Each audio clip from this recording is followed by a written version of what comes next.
Toxic ಚಿತ್ರದಲ್ಲಿ ನಟಿಸಲು ನಯನತಾರ ಅವರು ಪಡೆದಿರುವ ಸಂಭಾವನೆ ಎಷ್ಟು ಗೊತ್ತಾ?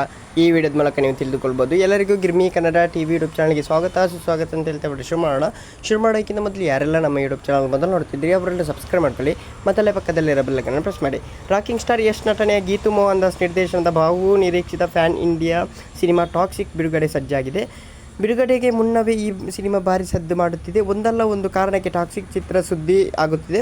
ಈ ಸಿನಿಮಾದ ಪ್ರಮುಖ ಪಾತ್ರದಲ್ಲಿ ನಟಿಸಿರುವ ಸೌತ್ ಸಿನಿಮಾ ರಂಗದ ಲೇಡಿ ಸೂಪರ್ ಸ್ಟಾರ್ ನಯನತಾರ ಅವರ ಸಂಭಾವನೆ ಬಗ್ಗೆ ಇಂಟ್ರೆಸ್ಟಿಂಗ್ ವಿಷಯ ಕೂಡ ಈಗ ಕೇಳಿ ಬರುತ್ತಿದೆ ಅಂತಲೇ ಹೇಳ್ಬೋದು.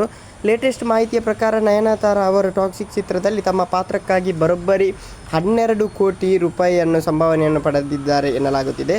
ಇದು ಅವರ ಸುದೀರ್ಘ ಸಿನಿ ಕೆರಿಯರ್ನಲ್ಲಿ ಅತ್ಯಂತ ದೊಡ್ಡ ಮೊತ್ತದ ಪೇ ಚೆಕ್ನಲ್ಲಿ ಒಂದಾಗಿದೆ ಅಂತಲೇ ಹೇಳಬಹುದು. ಮೊದಲು ಇವರು 15 ಕೋಟಿಗೆ ಡಿಮ್ಯಾಂಡ್ ಮಾಡಿದ್ದರು. ನಂತರ ಇದು ಪ್ರಾಜೆಕ್ಟ್ ಬಗ್ಗೆ 15 ಕೋಟಿ ಡಿಮ್ಯಾಂಡ್ ಮಾಡಿದ್ದರು. ಆದರೆ ಚಿತ್ರದ ನಿರ್ಮಾಪಕರು ಹಾಗೂ ನಟಿಯ ನಡುವೆ ನಡೆದ ಹಲವು ಸುತ್ತಿನ ಮಾತುಕತೆಗಳ ನಂತರ ಕೊನೆಗೆ 12 ಕೋಟಿ ರೂಪಾಯಿಗೆ ಡೀಲ್ ಫೈನಲ್ ಆಗಿದೆ ಅಂತಲೇ ಹೇಳ್ಬೋದು. ಓಕೆ ಗೈಸ್, ಮುಂದೆ ಸಿಗೋಣ. ಅಲ್ಲಿ ಲೈಕ್, ಶೇರ್, ಸಬ್ಸ್ಕ್ರೈಬ್ ಅಂತ ಹೇಳ್ತಾ ಲವ್ ಯು ಸೊ ಮಚ್.